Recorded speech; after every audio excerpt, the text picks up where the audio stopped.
We've all had this question. Why 32-bit float? The hell does that even mean? My name is Mike from Ruling Note Music, and today, we're going to find out why.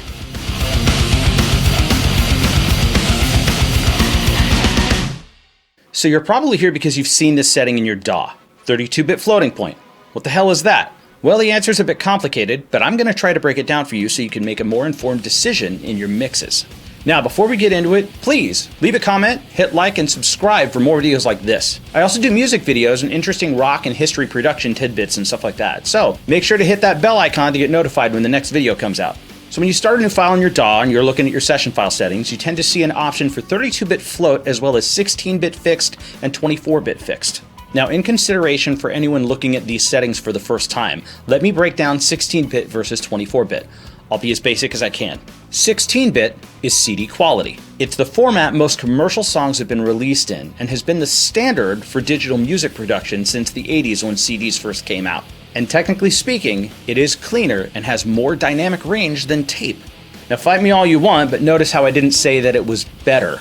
But this isn't about that. Many popular songs throughout the 90s were recorded in 16-bit and mixed down in 16-bit. But in the pursuit of higher fidelity and higher quality, 24-bit started to become the norm relatively fast. So first, here's a quick review of those two formats and some other possible settings that you might see. First, an audio file is a series of digital snapshots taken while the audio is being recorded or rendered. The little kilohertz setting determines how often these snapshots happen. The higher the number, the more frames per second the audio is captured. The bit depth, 16 or 24-bit, is how much dynamic detail is captured in each frame. To get more technical for a second, 16-bit audio has 65,536 points of volume reference, which translates to 96.3 decibels of range between minus 96.3 dB and 0 dB. 24-bit audio has over 16.7 million points of reference, which translates to about 144.5 decibels. You got me so far? All right, we're going to keep moving forward. Now, both of these formats are called fixed point. This means that when you record something in your DAW and you undershot how loud your drummer was going to be during sound check and you set your gains too high, where are all my live sound engineers at? The audio might get overloaded in the DAW and do what's called clipping when it hits 0 decibels and above. And for the longest time, once that happened, the take was pretty much toast and you had to reset all your gains and start over. And to be honest, it's a good habit to learn how to do that because it teaches you how your gear works. Now, there are some plugins and software that can actually virtually repair clipping, like iZotope RX for one. But there are other situations where clipping occurs as well, namely in the mixing stage. Picture this.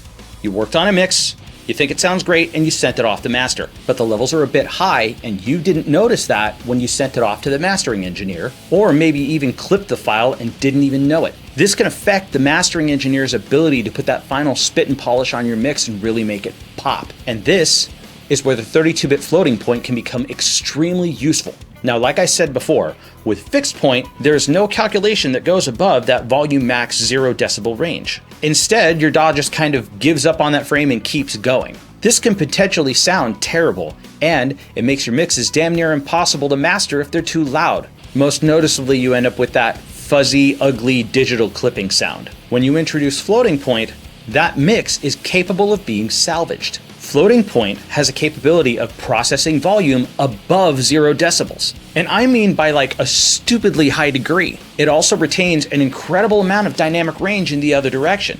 All right, so are you ready for the numbers? 32-bit floating point format has the capability to process audio from minus 758 decibels to positive 770 decibels above 0. This means that it has a total dynamic range of 1,528 decibels, more than 10 times the 24-bit fixed point format. And in regards to file size, it's technically only 1/3 larger than a 24-bit file of the same length of time. It does this by calculating the audio frames in exponential numbers rather than just straight numerical points. This allows for the reference point of 0 dB to move up or down to accommodate for the dynamic range that sits above or below it, hence the name, floating point. By the way, I have a link in the description to a website called sounddevices.com that has a page that goes way more in depth than I do here. So if you want to get your extra nerd on, be my guest. Now, does this mean that you don't have to worry about your master levels and your volume consistency, and you just go haywire without having to worry about how loud everything is? No, absolutely not. But this is a tool that can allow you to do a few extra things in case you tend to overlook something.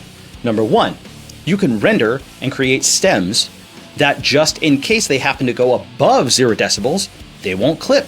And if you render tracks or stems that happen to be too quiet, you won't lose reverb trails and any other extra dynamic information. From there, you can bring these tracks to a more manageable volume level either way and be able to balance your mix easier without having to worry about losing fidelity. Some things to consider is the accidental rim shot that the drummer gave. Maybe it sounds good in the mix, but it's unfortunately just a little too loud when you start throwing processing on it. This will allow you to control those volume levels and not have to necessarily worry about whether or not it hits above 0 dB while you're mixing. At any point, you can just bring it back down underneath and you still got everything.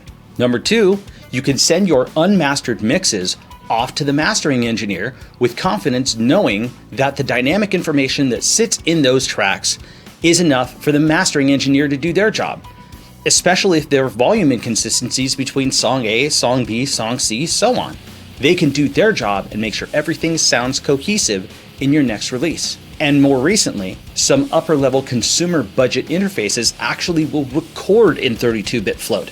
That can help many people with their recording game at home, especially, myself included. So now, the big question, does this mean go to 32-bit all the time and never touch 16 and 24-bit again and never worry about your volume levels? No.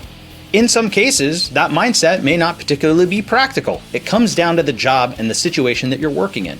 But the best thing that you could do is, even if you use 32-bit, it's still good to watch your levels. But if you happen to go over 0 dB while you're mixing, then you can still save that mix because you're in 32-bit. It's essentially just a little bit of extra security in your mixing stage. And that's it. Thanks again for watching the video. Any questions? Please leave me a comment. Also, hit like if the video helped you out and hit subscribe for more videos. Again, this is Mike from Ruling Note Music reminding you to never compromise your sound.